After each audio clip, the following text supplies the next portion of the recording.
the same content creators, the same motivational speakers huku online wenye walikuwa na kuambia MMF is an investment. Money market fund is an investment.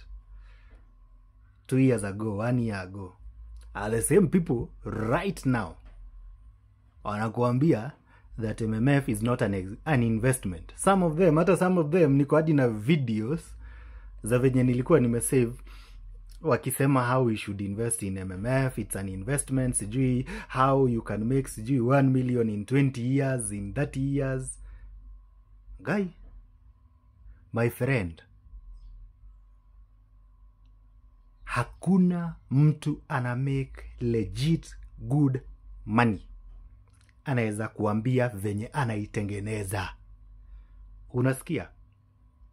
Hakuna mtu ana make legit money anakuambia vile anaitengeneza. Sasa hiyo wameanza kukuambia MMF is not an investment. Sasa wanakuambia kitu kingine. Oh shares, oh this, oh that, oh nini. Next, watakuambia hizo shares is not even an investment, it's a gamble.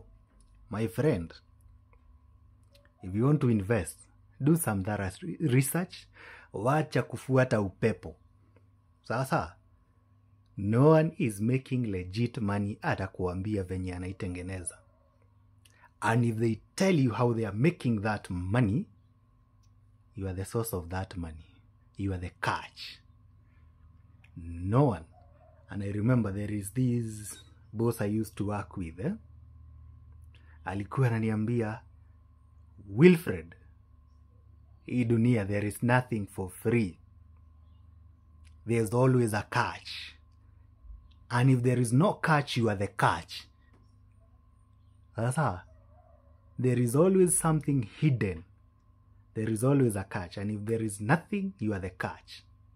Sasa, hakuna mtu anakuja kukuambia venye ana make good money. You are the catch. Wewe. Sasa umeanza kukasirika ati Julieka sijui dongapi kwa MMF ukaona imekuletea dhao moja. Sasa wameanza guilt trip na kukuchezea reverse psychology wakikuambiaga venye nini MMF is not an investment. Some of them are on record wakisema how you can make $1 million in how many years. Be careful ukiinvest huku nje. Don't listen to people. Acha kufuata upepo ati upepo inaenda hivi MMF inaenda hivi shares inaenda. Some of these people have contracts with these big companies. Anakuchocha unanunua those shares. Wakisha make their cut, wakisha tengeneza pesa yao, the share drops. Wewe na doo zako chini. But no one is willing to tell you that. So if you're going to make an investment, wacha kufuata watu wa TikTok and everywhere.